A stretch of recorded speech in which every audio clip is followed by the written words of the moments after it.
الحمد لله نحمده ونستعينه ونستغفره ونعوذ بالله من شرور أنفسنا ومن سيئات أعمالنا. من يهدي الله فلا مضل له ومن يضلل فلا هادي له. وأشهد أن لا إله إلا الله وحده لا شريك له وأشهد أن محمدا عبده ورسوله. أما بعد, as Brother Abdurrahman mentioned, inshallah, this is the last, inshallah, of a lengthy series. I think I'm probably as happy as anyone else to have this series come to an end. Actually, there's one more lecture after this one, but it actually doesn't have anything to do with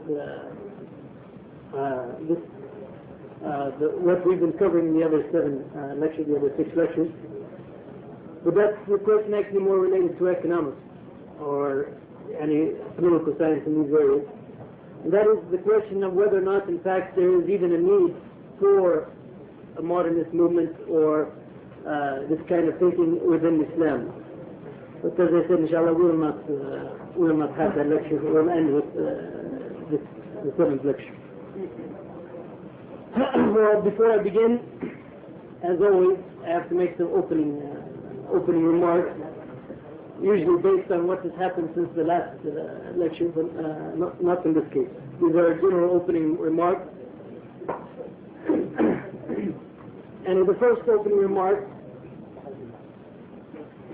is that in the previous lectures, as you well noticed, I had been stressing one aspect concerning the personalities involved in the scholars that I've been discussing. And it is from the minhaj or the way of the Ahl Sunnah wal Jamā'ah that, and you don't just stress, for example, if you want to criticize someone, and it is not good, it is not even acceptable just to mention the negative aspects about that person without mentioning the positive aspects. But very rarely have I mentioned any of the positive aspects of some of these authors, some of these people. So without any doubt, that is a necessary aspect that should be made. And what have they done, and what have they contributed to Islam? And some of these authors have done lots of work. Some of them have sacrificed a great deal for the sake of Islam. So for the most part, I think those things are well known, and that's why I haven't stressed them in the lectures, because I found that I needed to stress some other aspects. But I don't want people to think that when you criticize anyone, in fact, this is the way of Ahl Sunnah wal Jamā'ah, if you criticize anyone, it doesn't mean that you are criticizing the person completely and rejecting everything that he has done and everything that he has said. Well, actually, I made that point earlier, but I would like to stress it again. That, and for example, if we look to Ibn Taymiyyah, and one of the scholars that he criticized very sharply was Ibn Rushd. But at the same time, he gave Ibn Rushd credit for helping him, of course not directly, but his writings helped him and a great deal in refuting the arguments of the logicians. Well, this is the way of Ahl Sunnah wal Jamā'ah, that they give credit where credit is due, but at the same time, this doesn't mean that you overlook some shortcomings if those shortcomings are important. Well, the second introductory point is that there are a number of people who, and some of the scholars that we have discussed in the earlier lectures, they try to support and help or try to defend these scholars in these lectures. The one important point is that, and if you see this movement that we've discussed, and if you listen to some of the arguments that they have made, that I have quoted in these lectures, you have to realize that you are not helping them, and you're not helping the situation simply by being quiet, and for whatever reason, or by supporting them. And some people know that their arguments are wrong, but they're supporting them for other reasons. This is wrong, completely wrong, and unacceptable in Islam. And you are not even helping those people by being quiet or by supporting them. If you see them doing something wrong, it's just like any other individual. And if you see me doing something wrong and you're quiet and you don't tell me what I'm doing wrong, you don't correct me, you don't try to guide me. And even you're harming myself, as well as if you have the ability to correct me or to do something, you're also committing a sin yourself. Well, similarly, if you see these scholars, any scholar, and regardless of whether it's someone I discussed or someone I didn't discuss, or whether it's someone who's from Ahlul Sunnah wal Jamā'ah completely, or whatever the case might be, and if you see anyone making a mistake, it is your obligation to make nasihat to them. It is your obligation to make nasihat to them, and it's your obligation to make nasihat to those people who listen to them. Well, this has been, also I mentioned this point earlier, this has been an important aspect of these lectures. That when anyone makes a mistake, and if you support him for other reasons, even though you know what he did was wrong, but you support him, and you are committing a sin by doing such. Well, secondly, if you are quiet and you accept what he did, then as the ulama say, the one who did the act and the one who is pleased with the act receives the same reward. Well, if you are against what he did but you are quiet, but in your heart you have dislike of what he did, then inshallah that is the minimum of iman, as the Prophet said in the famous hadith about whenever you see a munkar, you must change it with your hand if you can. And so on, the hadith. Well, finally, the last introductory point is that probably in some sense this will be the toughest lecture of the series, and the harshest, let me put it that way. I know some of you may have thought some of the other ones were harsh, but this one will probably be the harshest, and there's a reason for that, because now I'm trying to make the conclusion about the movement as a whole, and I'm trying to warn us, all of us, about the dangers of this movement. Well, at the same time, since it's going to be rather harsh, I will try my best, and although there will be some exceptions, I will try my best not to mention individuals, in particular in this lecture.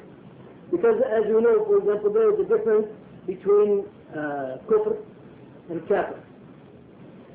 Well, I'm bringing up this example to make you realize that I will make some points about the Asraniya movement. Don't take that from me and say that I said that about Fulan or Fulan, and I'm not saying that about people in particular. If someone does an act of kufr, it doesn't automatically make him a kafir.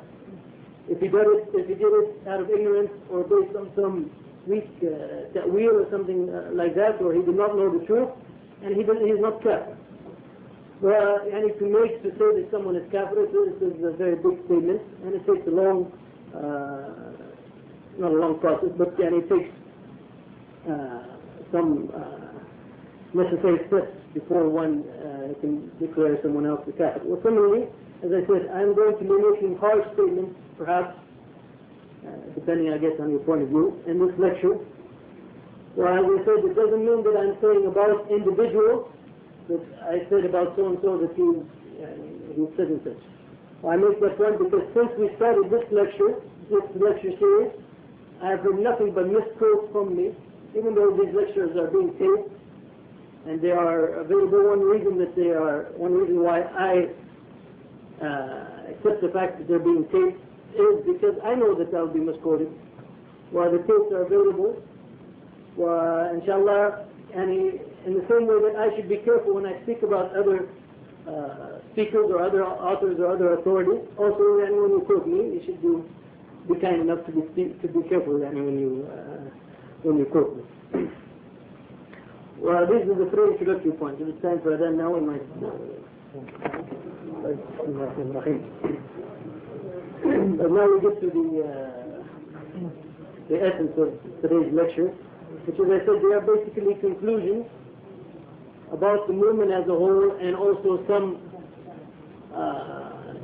discussions of what is really the danger of this movement. If you remember, in the second lecture, I talked about the influence and how widespread this movement is, in particular in the United States.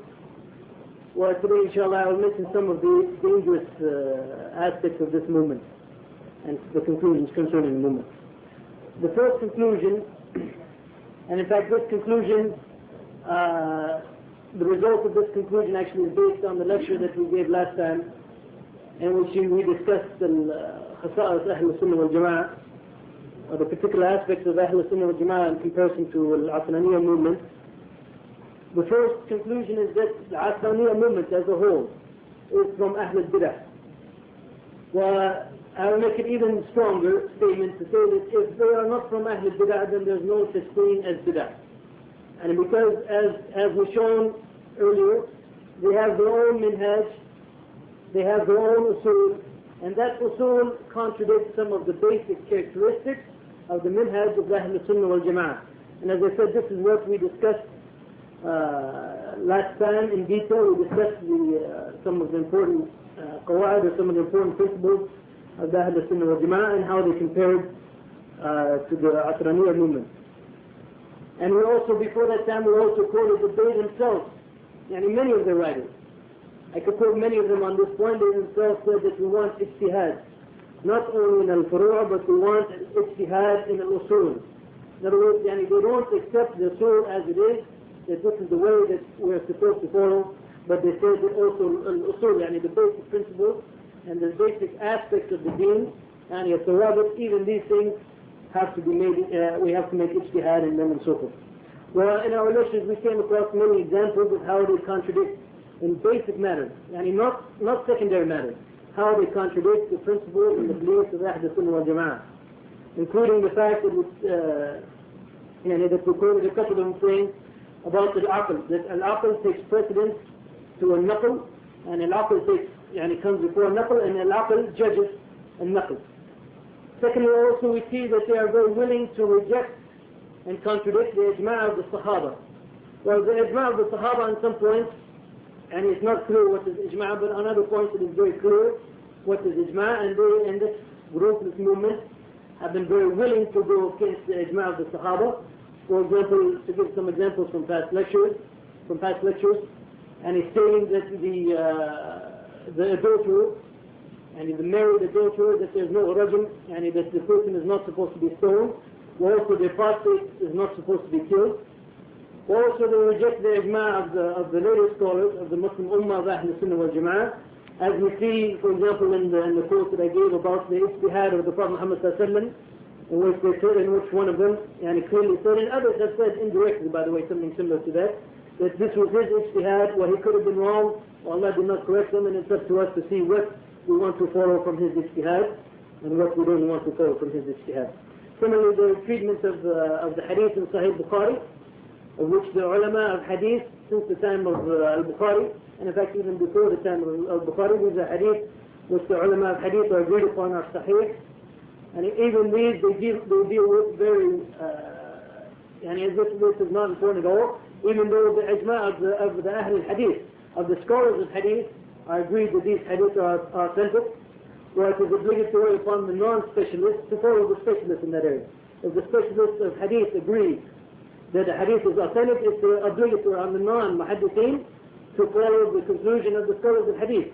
In the same way that if the fuqaha agree upon something, and there's ijma' among the fuqaha upon something, it is obligatory upon the non-fuqaha to follow the agreement or conclusion of the fuqaha. Or we give some examples.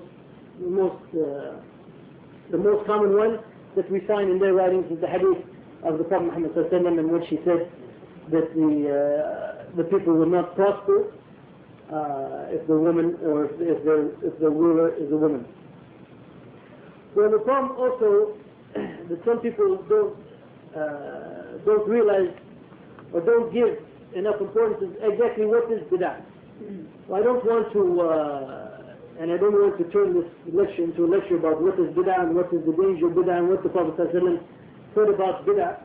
But we know in the famous hadith of the Prophet ﷺ, in which the Prophet ﷺ said that every bid'ah is dalala. Well, if we go to the Qur'an, we see that dalala is something very great. It is not like committing a sin.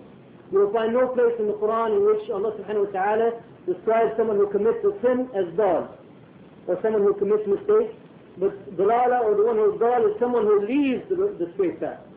Well, this hadith of the Prophet ﷺ, in which he said that every bid'ah is dalala, and it is saying that every time you follow a bid'ah, any time you accept the bid'ah, in fact you are leaving the straight path. Well, that's why the difference between Ahl Sunnah wal Jama'ah and Ahl Bid'ah is that Ahl Sunnah wal Jama'ah avoid these bid'ah and do not follow these bid'ah. Also similarly many hadith of the Prophet ﷺ, and he tells us how dangerous bid'ah is. In one hadith of the Prophet ﷺ, recorded by Tabarani, the Prophet ﷺ said, if anyone supports, and he doesn't follow the bid'ah, but anyone supports or aids the people of the bid'ah, then Allah subhanahu wa ta'ala and all the angels will curse him. Now this is not, as I said, is not a minor, the topic of bid'ah and how dangerous bid'ah is not a minor topic. It's a very important topic that we should be very clear about and understand completely. And people or group or whatever, they become from Ahl al-Bid'ah when they're falling on a way which is different from the way of the Prophet Muhammad ﷺ and his Sahaba, as we talked about last time. And the problem with this, and there are many problems with this particular bid'ah, which I will discuss at this time. My note is supposed to come later, but I think I'll discuss it at this time. One of the problems with this Asraniya movement in particular is that many people are influenced by the movement while they don't realize it. I don't mean that in a negative way, that someone might be influenced by it, because if he's influenced by it, but he has the intention to do what is right, inshallah, Allah subhanahu wa ta'ala will forgive him. But we see, with respect, for example, of the naql, with respect to our human intellect and how we deal with the naql or the text, and when it comes to particular questions of fiqh, many times the response that we get from brothers, if we quote, for example, some scholars, they said this is haram or this is halal, and the response should be, if you disagree with the conclusion, the response should be, what is the dalil or what is the evidence for that? Well, if there's evidence for that, we should follow that opinion. If there's no evidence for that, we reject that opinion. But what we find many times the case, and this is, Allah Alam, perhaps a result or part of the influence of the Aqlaniyya movement, is that people don't answer with what is the dalil or any questions similar to that, but they answer just by their right. But I don't like that opinion, doesn't sound good to me, it doesn't make sense to me, and so forth. Well, this is not the way to approach anything in fiqh. And even if it doesn't make sense to you or you don't like it or whatever, it doesn't matter. If there's evidence for that opinion and the evidence is strong, then you have to follow it, especially if you're not a scholar. And this is the worst thing, that people who are not even trained in fiqh or areas, and they will respond in that way. And to me that doesn't sound right, or this opinion, I don't like this opinion, whatever. Instead of saying, okay, and if you object to the opinion, if the opinion doesn't sound right to you, your question should be, what is the evidence for that opinion? Well, then you can examine that evidence. If the evidence is weak, then you reject it. Or if the evidence is strong, you accept it. But we find more and more, in many cases, even people who write, and their approach is that this opinion doesn't sound right to me, or I don't like this opinion, and so forth. Well, this is a very dangerous trend, and we see it, unfortunately, a lot even among many of our brothers. Well, as I said, and it is a very dangerous trend, and it might be, Allahu Alam, related to the development and the growth of the Aqlaniyya movement, because they are the ones who are talking in terms of Rai. When they write, they write in terms of Rai. Many times, in some of their books, and you may go 10 or 20 pages, even before seeing any nusus or hadith or verses from the Qur'an. Well, with respect to Al-Aqlaniyya movement in particular,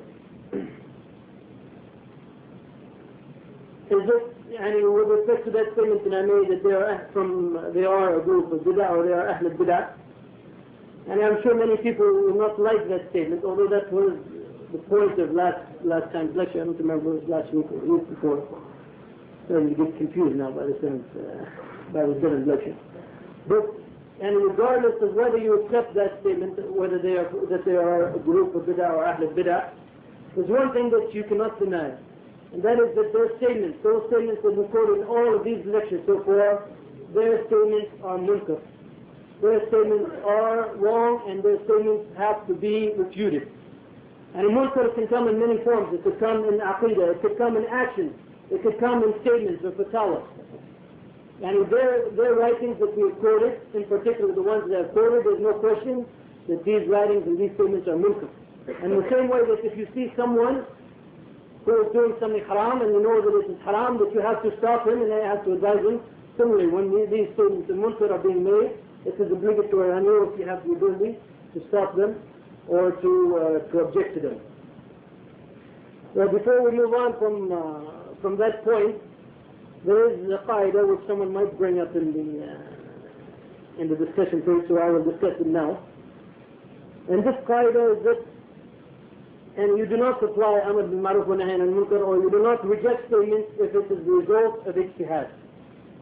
This is qaida, and if you study amr bil ma'ruf wa nahy anil munkar, and you ask the question, what is munkar? And the munkar are those things which are clear from the Qur'an Sunnah, that they are munkar. But if there is something which is a question of ijtihad, or some ulama say this and some ulama say that, then you do not reject the munkar, but in that case you use bayan or discussion to try to convince the other person, perhaps with the opinion that he is following is wrong. But there is an important corollary to this action. No, it's English lecture. You gave me the Arabic word. And the important point related to this action is that not every ijtihad is acceptable. Well, some people they forget this point, and when we talk about for example, when we talk about a specific fiqh question or specific fiqh opinion, and they bring all types of ijtihad, they said all of this is ijtihad, and we don't have the right to reject any of it and so forth. But this is not the case. Not every kind of ijtihad is acceptable. Well, not every kind of ijtihad do you apply this principle that you do not reject that ijtihad. If the ijtihad goes against clear text in the Qur'an or Sunnah, if it goes against the nusus clearly, then that type of ijtihad is unacceptable, regardless of who it came from. And whether it came from Imam Malik or Imam Shafi or one of us, or one of the people that I talked about in these lectures, it doesn't matter. If the ijtihad is one that goes against the nusus, then it is not the kind of ijtihad which is acceptable, and so therefore this principle that there is no amr bil ma'ruf wa nahy anil munkar and matters of ijtihad is not applied. Because in that case, it is not really ijtihad, but it is what they call the slip or the mistake of the alim. So one of the dangers of this movement, and this is clear from the response I've seen to the lectures that I've given so far, is that many people do not recognize this movement as a movement of munkar or bid'ah. And if they don't recognize it, they don't see what is happening, they don't try to evaluate the statements that are being made, the writings that are being written and so forth. And so therefore they don't recognize that this movement is a dangerous movement, whereas it's a movement that we must oppose, whether or not you call it from Ahl al-Bid'ah or whether you just simply call it a munkar. And because of that, because many people do not recognize it for what it is and the danger that it poses, therefore they get upset or they try to defend this movement. Now this is very dangerous. Well, anytime you try to defend anything or anybody, you should do your best to understand that thing or that person before you try to defend him. And if, for example, when I mean defend, I don't mean defend in general. If someone makes a statement which is beyond the limits, and then you have the right to defend them. But if someone quotes another person and saying this is what he said, and before you can defend that person, and before you can defend his opinion, you yourself have to know what is his opinion, what is his way, what is his minhaj, and so forth. Well, this is an important principle. The people don't recognize this movement for what it is, and similarly, related to that, therefore they try to defend it, while in fact they have not studied it and they are not familiar with the statements of or the writings and so forth. Well, this is very dangerous because it might involve yourself in the sin. And if you're defending something which is wrong out of your own ignorance, and you know that it is out of your own ignorance, then this type of ignorance is not excusable in the sight of Allah subhanahu wa ta'ala. And related, by the way, to the first point that I made, and this is also something that I noticed in some of the comments that I received, is that many people judge this movement or the individuals that I've discussed and their opinions that I've discussed, they judge it not on the basis of the quotes that I made and the statements that these people made, but they base it on the person or the individual or the personality himself. and they defend the person, not because they agree with what I said, with the quote, not because they agree with the quote that I said, but they defend the person. Perhaps he did something in his past, perhaps he sacrificed for the sake of Islam, perhaps he has lots of writings, which are good writings. And this is all good and fine. But to defend those statements on the basis of the person himself, this is wrong. Perhaps the person did something in his life, he sacrificed for the sake of Allah subhanahu wa ta'ala, to such an extent that Allah subhanahu wa ta'ala will forgive all of his sins. Well, this is something, this is up to Allah subhanahu wa ta'ala, it's something very possible. We hope that Allah subhanahu wa ta'ala forgives all of our sins, and forgives even, and also the sins, or the mistakes of these people that I have discussed. But the problem is, and as I said, this is something I noticed from the beginning of these lectures. And no one has come to me, or no one in the discussion has been able to defend the statements that these scholars made on the basis of the statements alone. And when I quote, for example, someone saying that the Prophet ﷺ made ijtihad, where the Prophet ﷺ was wrong, and Allah subhanahu wa ta'ala did not correct him, and therefore it's up to us to decide which of his ijtihad we want to follow or not, and no one can possibly stand up and try to defend that statement. Well, this is the point, and I am discussing these statements. Well, if you want to refute me, you have to refute the statements, not defend the individual himself. Because even if the individual did something in his life that will lead Allah subhanahu wa ta'ala to forgive him for all of his sins, if he said something wrong, we still have to oppose the thing that he said that was wrong. And if you go to the time of the Sahaba between Ali and Muawiyah, for example, the people who were supporting Muawiyah, they thought that Ali was wrong. Not one of them said that Ali, not one of the Sahaba said that Ali is going to be in the hellfire and so forth. Not one of them said that Ali did something in his past that Allah will forgive him, so therefore, if he does something wrong now, we'll overlook it.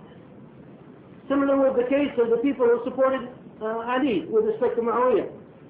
Similar is the case here. If someone does something in his life that may lead Allah subhanahu wa ta'ala to forgive him, this is wonderful. Well, we hope this is the case for all of us.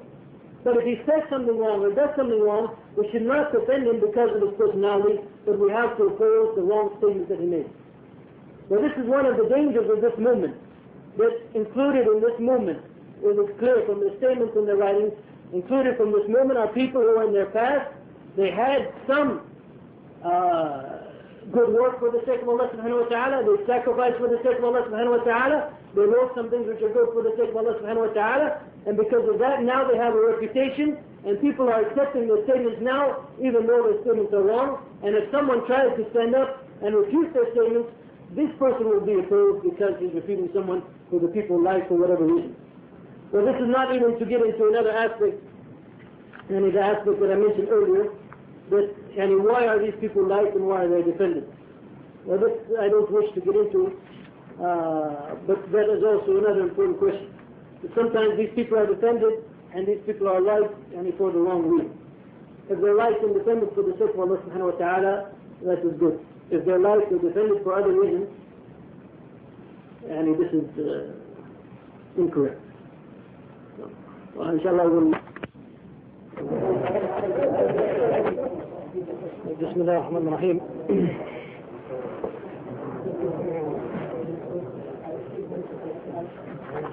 Actually, this week I had like a virus that made me sleep almost the whole week.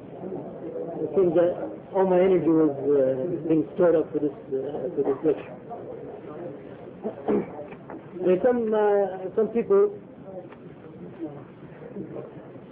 Some people are a little bit upset, or they say that, this topic itself is not an important topic to talk about.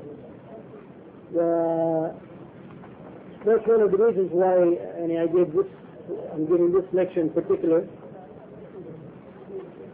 And first of all, just to review so far what we've been saying. And our conclusion actually from last week,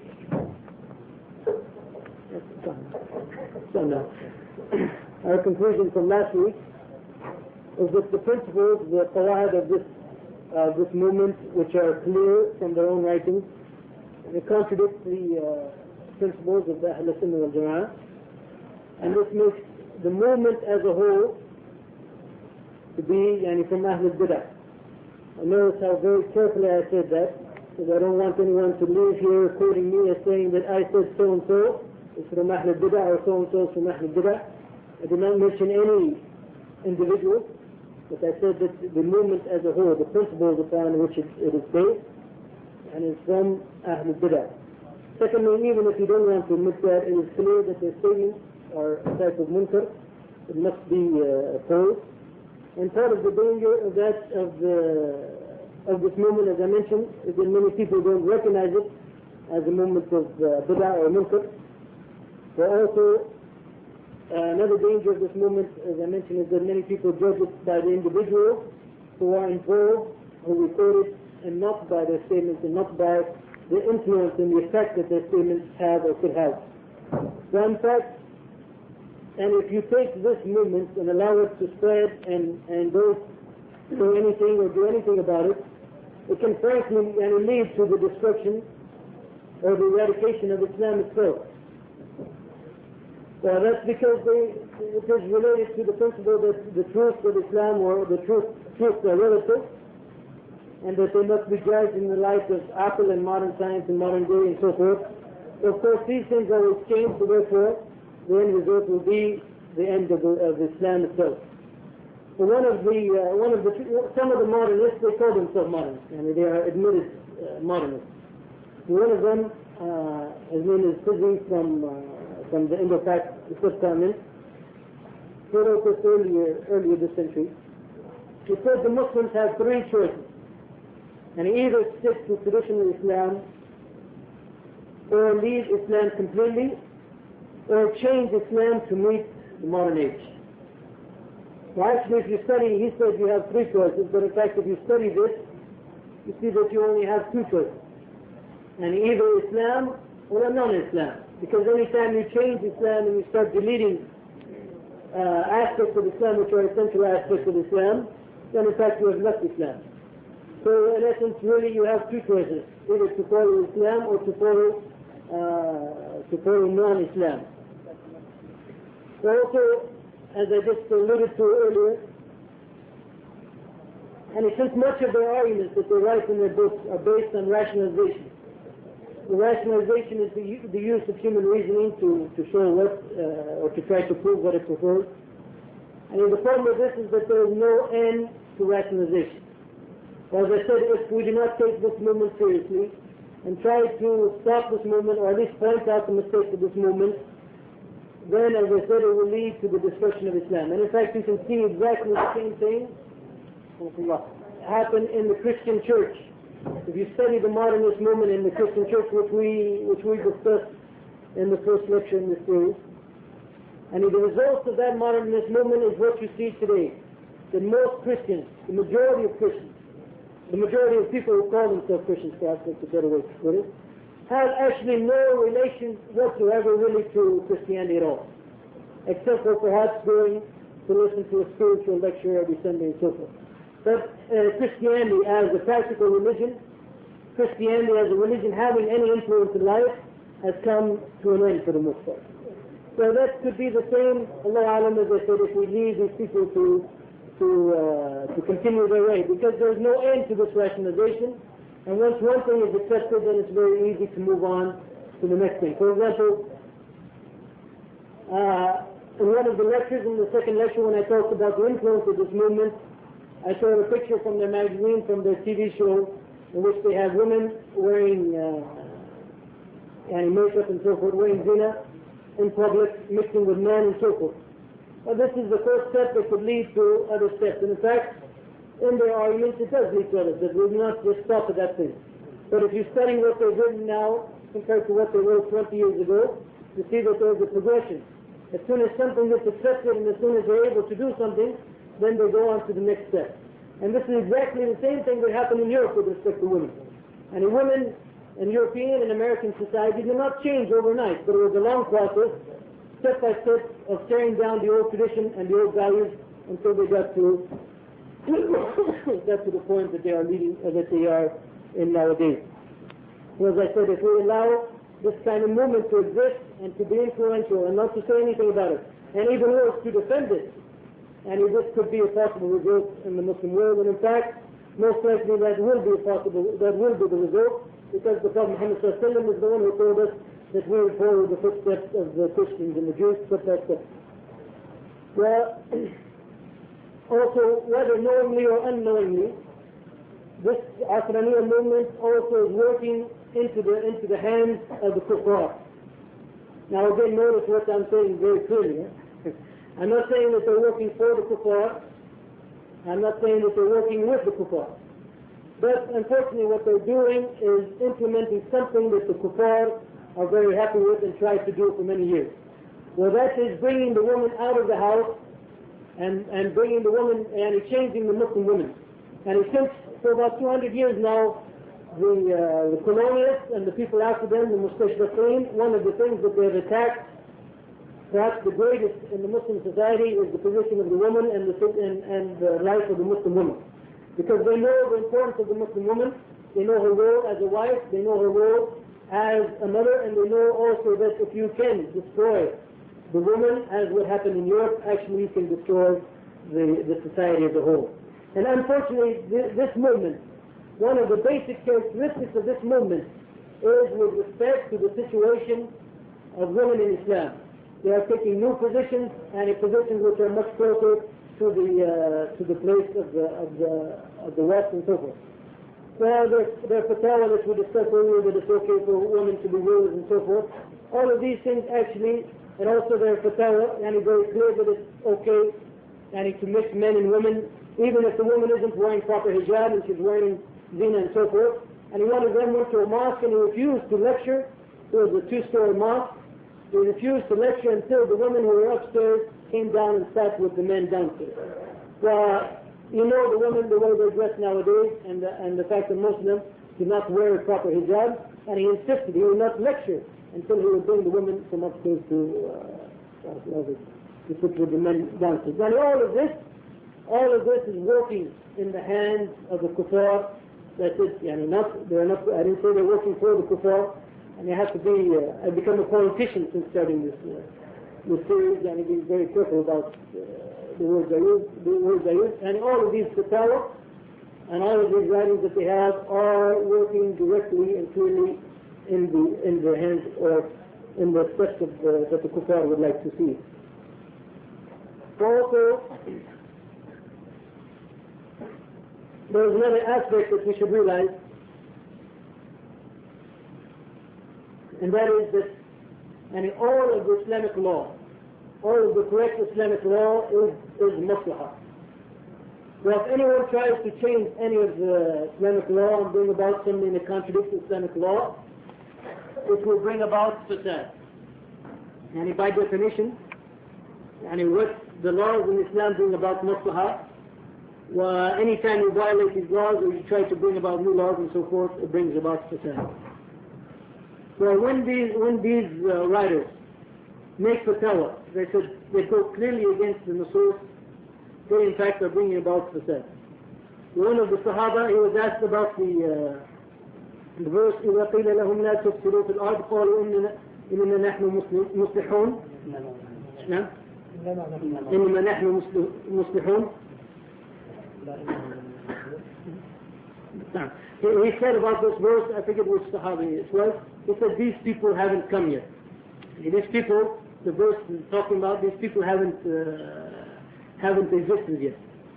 Well, I'm not going to make the statement that this verse applies to these people nowadays, but in fact, this is what they are doing. They are bringing about fasad in the name of maslahah. Anytime you violate Islamic law and you implement a law that goes against Islamic law, you are bringing about fasad. Well, I'll give you one example. Well, this example has nothing to do with the modernists. But just an example how that when we don't understand Islamic law properly, when we don't apply it properly, or when we go against clear text of the Sharia, then it will bring about fasad. So as I said, this is an example to demonstrate that point. It has nothing to do with the modernists. Well, this is the example of the woman who is going to get married. And many brothers in this country, they believe that if a woman sees one man then she cannot see another man until she decides whether or not she will accept that first man. Now this is the misunderstanding of the hadith of the Prophet ﷺ, that it's not allowed to make khutbah and to propose to a woman if somebody else is already. And the real meaning of this hadith, which is clear in other hadith of the Prophet ﷺ, the exact meaning of that hadith is that if a man and a woman not just meet for the purpose of maybe that they want to get married, but if a man and a woman decide and agree that they will get married, in other words, the agreement has been made, and if they are what they would call in English fiancés, and if they are agreed to be made, then it's not allowed for another man to come and to try to propose to that woman. But it doesn't mean that a woman can see 4 men at once if she wants, and decide which one of those 4 that she wants. As long as she hasn't agreed to one of them, she may see as many as she wants. But many brothers, they misunderstand this in the United States. Well, if a woman sees one man, they make her decide whether or not she's going to marry that man before they let her see someone else. Well, this leads to hardship, fasad. Because the woman then is put in a situation where she might accept that man while in fact it would have been better for her to marry somebody else. But she doesn't know who the other people are yet. So she's going to say, well, this man is 70% of what I need or what I want. Well, she will be stuck perhaps with that man. Well, this is the case that when we don't apply Islam correctly, when we don't understand it correctly, it will lead to fasad. That's when we don't understand it correctly. But when we clearly go against the nusus and the text of the Qur'an and Sunnah, then there's no question that it will lead to fasad. We're also in a hadith of the Prophet Muhammad ﷺ. The Prophet ﷺ said that there will come a time, there will come a people, and he will be calling to things that you don't know. And he will be making dua to things that you have never heard before. So he calls these people, and people who are calling to the doors or to the gates of Jahannam, to the hellfire. And he says clearly in the hadith that they are calling to things that you do not know, or calling to things and it didn't exist in the Muslim Ummah before them. Well, again, this same kind of characteristic we find it in the Aslamiyya movement. And when they say, for example, the statement about the ijtihad of the Prophet ﷺ, or that there's no rajm for the adulterer and so forth, and go against many hadiths of the Prophet ﷺ and bring about things new in the deen, they are in fact calling to something that was never known before in Islam, or the Prophet Muhammad ﷺ said that whoever fights them is a believer. And meaning that when it comes to that point when these people are making dua to something that we know didn't exist in the Muslim Ummah, it's not from the Salaf, it's not from the things agreed upon by the Ahlul Sunnah wal Jama'ah, these people actually are calling to something away from Islam, which is our obligation to fight them, as the Prophet ﷺ said that whoever fights them is a believer. Well, there's a number of other points that we can make concerning this group. One of the points that was mentioned by Sayyid Qutb is that, we hear a lot about, in our khutbahs and so forth, about bringing about Islam and getting the nasr and the victory from Allah subhanahu wa ta'ala and support from Allah subhanahu wa ta'ala. And there are some conditions. There are some conditions that exist before we shall get that victory from Allah subhanahu wa ta'ala and that support from Allah subhanahu wa ta'ala. And there are some reasons why we may not get that victory and support from Allah subhanahu wa ta'ala. Well, one of the reasons, in Sayyid Qutb's opinion, one of the reasons why we don't get that nasr and that support is that our hearts are not 100% clinging to Islam.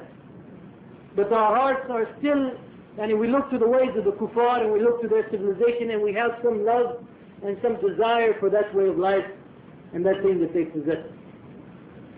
Well, this, again, I quoted in one of the lectures, one of these people clearly saying that we want an American Islam. And they are so impressed. And this goes along with the Aqlani and Asmani concept. That modern times you have to see things in the light of modern times. And they are so impressed by Western civilization that one strange thing that you'll find, very strange thing, that if you study closely their fatwa, you will find that they always come to the conclusion that is consistent with the thinking of the West and the majority opinion of the West. And no stoning for the adulterer. And this is something that the West claims that they are against as inhumane punishment. And as I quoted last time, Fatih Rahmani said, we consider the cutting of the hand as something unethical. I will just mention one last point concerning them, and maybe I'll say something about my own history with them at the end. The final question, and after all of these points, which show really the dangers of this movement, the dangers for the individual Muslim, also the Muslim Ummah as a whole. So again, and don't forget that we're not talking about individuals. If these individuals go to Jannah, I'll be very happy. But it is their arguments and their influence and what they're doing and what they're spreading in the Muslim society. This is the question, and this is the point. Well, the last question that comes up that I guess we have to address is, do these people deserve our wala? Do the people of this movement deserve our loyalty, our love, and so forth? Well, the answer to that question is very simple. And al-wala is based on what? Al-wala is based on iman, true iman, or good deeds. So if you see someone who you believe to be a believer, and you see him doing good deeds, and regardless of who he is, whether he's related to you or not, and you should have love in your heart for that brother, according to his iman, and according to his good deeds. So if you see someone else, and who you see as a believer, and he has good deeds and he also has some bad deeds, then you give him wala according to what you see from him. Similarly with respect to these people. And I never, in the lecture, I never said that this group is a kuffar. I said that they are, as a whole, Ahlul Bid'ah. And their actions on an individual basis, they have some good deeds, and they have these mistakes that might be, at least in my opinion, that are very dangerous. And so therefore, our wala, our loyalty for them, our love for them is based on the same principle. And it's based on the good deeds that we see from them, and the errors and the wrong that they are spreading. And that is our wala for them, as it is for any other people, whether they're from Ahlul Bid'ah or not. But at the same time, and whether we should support them under all circumstances, this is something else. And how should we treat them in different circumstances, this is something else.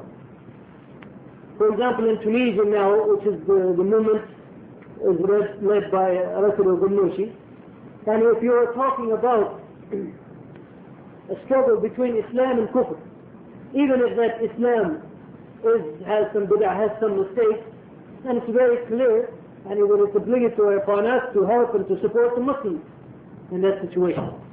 As Ibn Taymiyyah once wrote about the Shia, and they're making da'wah to the kuffar, he said, well, at least their bid'ah is better than their kufr. Well, there's no question that Rasul al-Ghannouchi, by far, and in fact there's no comparison, is better than the ruler that they have now. But when they are opposing then the Muslim movement, when they are opposing the true Islam of Ahlul Sunnah wal Jama'ah for their innovation, like what we see here in the United States, and we see them making fun of people from Ahlul Sunnah wal Jama'ah. We see them ridiculing some of the acts of the people of Ahlul Sunnah wal Jama'ah. For example, if they go to a country and they give talks against the Muslim movement in that country, and under those circumstances we have to deal with them in the proper way. Because in those circumstances, in fact, they are not working for Islam, but they are working against Islam. So the situation differs depending on the situation that you are in. As a whole though, the principle still applies. They are not kuffar. I never said that they are kuffar. The wala, the love and the loyalty that we have to any believer is based on the iman and the belief that we see in that believer and the good deeds that we perform. as opposed to the evil that he does. Well, each individual, and we have to judge him as an individual, and we give our wala to each individual depending on what you did and so forth. But personally, I have had a long experience with this movement. Well, I've seen the danger and the effect and the influence that this movement can have here in the United States. Well, I've seen many people who were practicing Islam, who were from what we can call Ahl Sunnah wal Jamā'ah, who used to attend the mosque regularly, who used to do the deeds which are expected from a Muslim, and be influenced by these people to the point that some of them even leave Salat. Women take off their hijab. Especially if you go to Southern California, you see this a lot. Well, even myself, when I first became Muslim, and I joined with a group, and he was very good brothers. Alhamdulillah, I was very happy, especially now that I look back on it. But by chance, when I became Muslim, there were some very good brothers who helped me a lot to understand Islam and so forth.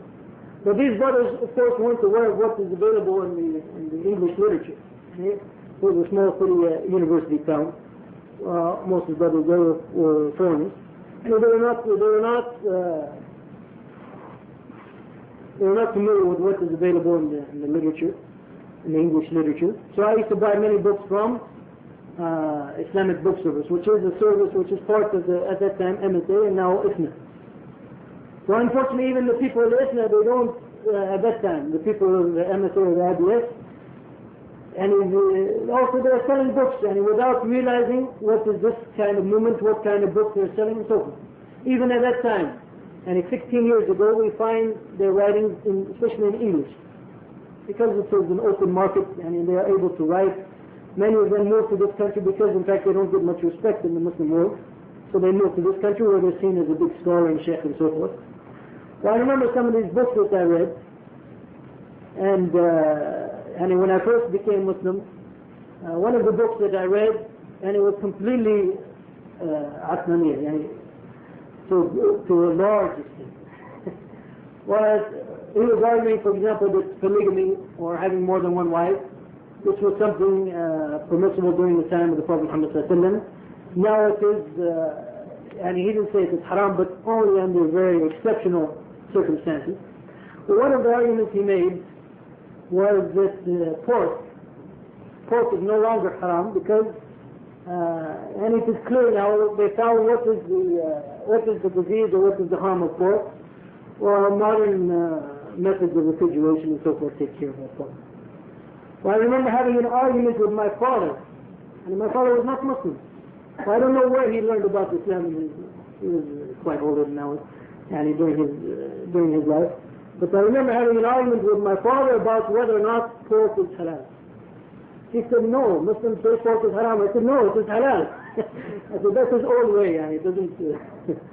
Well, and this kind of thing, and these kinds of books, this kind of literature, they appeal, as I said in the second lecture, they appeal to many Americans, and they appeal to many of the Muslims here in the United States, while the influence and the danger, and in fact the damage that I've seen them do, is very great. And so I don't want anyone to get the idea that the purpose of these lectures was to attack any specific ulama, or to attack any specific group, and so forth. But it is a reality, especially here in the United States, but it's also a reality in the Muslim world. And until we realize it, until we read really what they're saying and what they're doing, we'll not be able to we'll not be able even to speak about it. We'll not be able to stop what they're doing, and we'll not be able to save people from following the influence of those people. Well, this has been the purpose of these lectures. Well, I ask Allah subhanahu wa ta'ala to forgive me if I made any mistake. Anything I said which is correct is from Allah subhanahu wa ta'ala, or any mistake I made is from myself or shaitan. وأقول لكم هذا واستغفر الله لي. الله نشكر الشيخ جمال ما قدم. نسأل الله سبحانه وتعالى أن ينفعنا بما قال. الآن I think it's time for comments and questions. So anyone who has a question or comment, he can raise his hand. And with all these breaks, again, it seems like we've been here for a long time.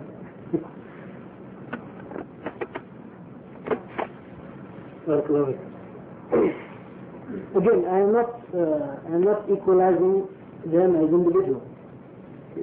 As the brothers last time, brother from India pointed out, the brother from Qur'an, and to try to equalize, for example, Sayyid Ahmed Khan with Yusuf al-Qadawi or something like that. And I am not doing that at all. But I am discussing, especially Yusuf al-Qadawi, his latest books and his latest writings and latest lectures are much different from his earlier works. I'm not equalizing the individual. I'm just equalizing these particular statements and arguments that they're making. Now the problem is that the more respected the individual is, the more harm it can do. So if you and I, for example, sit and listen to a lecture, and we accept what is good, and we think, okay, we'll reject what is bad, the problem is maybe 20 other people will also think what is bad because of who he is. Well, that's the problem. So if we sit quietly and say, okay, and what he said was wrong, but we're not going to do anything, then what he said was wrong will continue to spread. But since the beginning of Islam, there have been things people agree and people disagree.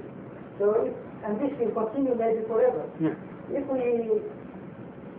we try to stop, then it will be also dangerous. But there's a difference between the points that I'm making. And there's many things. For example, Yusuf al-Qadawi says that music is halal. I didn't bring this point up. Yusuf al-Qadawi says pictures is halal. I didn't bring this point up. Yusuf al-Qadawi says the face may be uncovered for the woman. I didn't bring any of these points up because these are points among Ahl Sunnah wal Jama'ah that there is different opinions. That's no problem. As I said, in matters like that, you have to convince by arguments and so forth. But these are not the same category, the same type of things that I'm talking about. These are things that are going clearly against what is Islam. But because you call all of them Afro-American, and that you can also call them Ahl al-Bidah. So it is also maybe wrong or dangerous in my view, because if Yusuf al-Qadawi is saying these things that Muslims have differences on. So I'm not talking about the things that Muslims have differences on.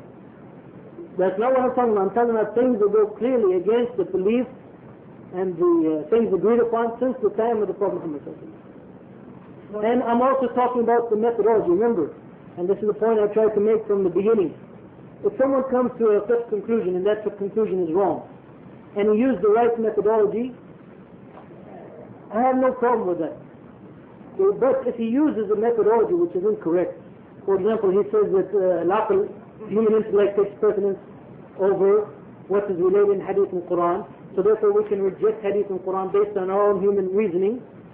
This is the thing that we can't sit and be quiet. So the thing is the methodology being used. Not just the conclusion. The conclusion is just a symptom of the disease, I guess you could say.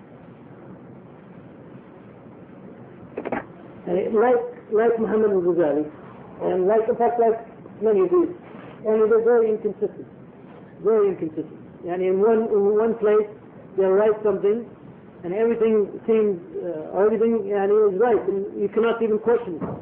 While at the same time, and he will do something completely different. And he just last in December in a convention in England, in the IIFSO convention, Yusuf al-Qadawi and Fahmi al-Huwaidi and two other people were speaking. So Fahmi al-Huwaidi in his lecture said, there's nothing wrong with having socialists and communists in the Muslim society, Muslim country, and so forth. It was Yusuf al-Qadawi, and when some brothers tried to mention that this is a mistake by Fahmi al-Huwaidi, it was Yusuf al-Qadawi who tried to defend him, and even the defenses he gave was something very strange.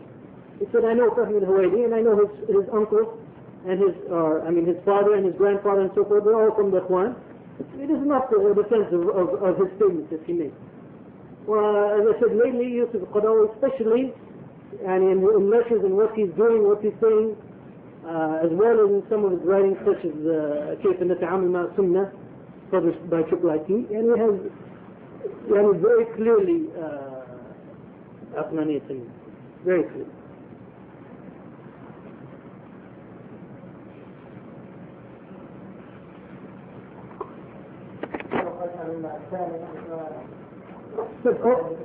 by the way, a movement doesn't have to be organized. Before I answer that question, and if some people, I think in one of the earlier lectures, some people said, well, this is not an organized movement. Well, if you look at what happened in Eastern Europe, things happened a lot at the same time, and there were many leaders in all the different countries.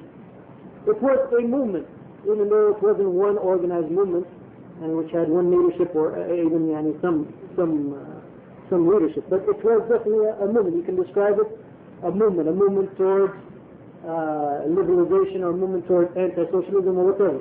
And basically the principles were the same in many of the different countries. So when we talk about a movement, it doesn't mean that it has specific leaders, but it is a tendency that we see among many people, and these people have followers, have people who follow their opinions and support them. Well, we discussed many of them in the previous lectures. We discussed some of them now. We mentioned Muhammad al-Ghazali, ويوسف القرضاوي, وحسن الترابي, وراشد الغنوشي. That's overseas. In the United States, فتحي عثمان, وجمال بدوي, ومهر حتروت, and all those people in the Islamic Center. And the Islamic Center of Southern California is very proud of what they do, by the way. If you bring these things to them and say, you said this, and you said this, you said this, they're very proud of what they did. They're very happy to be the kind of Muslims. And in fact, they're opening now, in cooperation with some Christians, they're opening now a new center of Islam. I was going to bring the article with me. This center is going to teach their version of Islam, which, as I said, says that cutting the hand is un-Islamic or unethical. While the purpose of this center is to bring scholars from the Middle East to come here to learn the real Islam and send them back. Well, these are some of the people who are involved. And earlier there was many people. The people that I mentioned, some of them are not as extreme as others. And in last century, even there was much more extreme.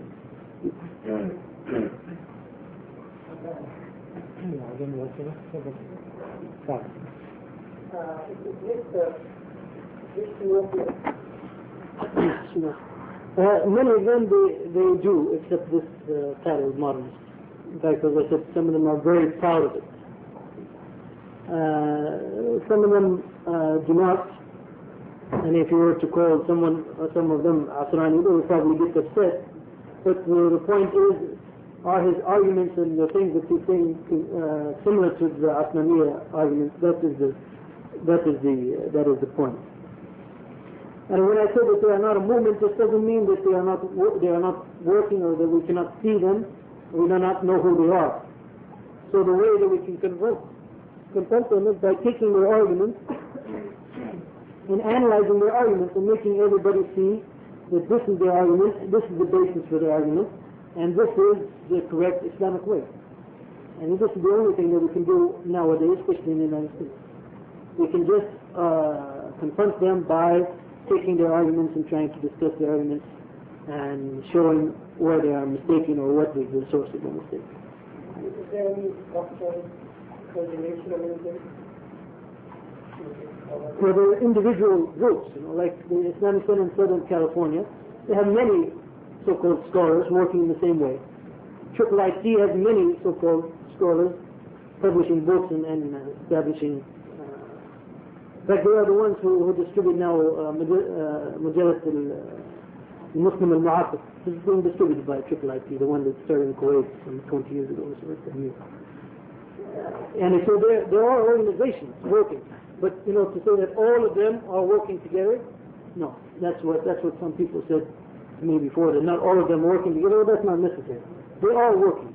Islamic Center in Southern California is working, IIIT is working, and so on.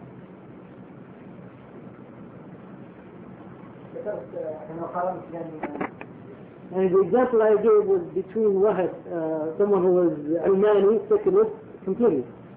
Well, he says it.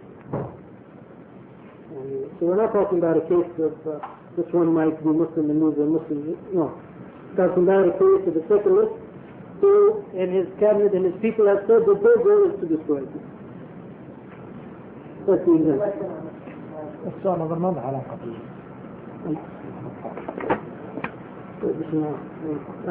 My data is as updated as I can make it. And I'm constantly looking at new things, new lectures, new books coming out, whatever they say, to see whether or not they have changed. And if they change, by the way, they should make it known that they have changed. So with respect to discussing with them, some of them I have discussed with personally, or some of them I have not discussed with personally. But I know that other scholars have discussed with them. وأن الأمر بالمعروف والنهي عن المنكر. If someone is doing something wrong, and you know that the people have told them it's wrong, it's not obligatory on everyone to tell them that it's wrong before they make munkar. And as long as you know that they have been talked to, that's sufficient.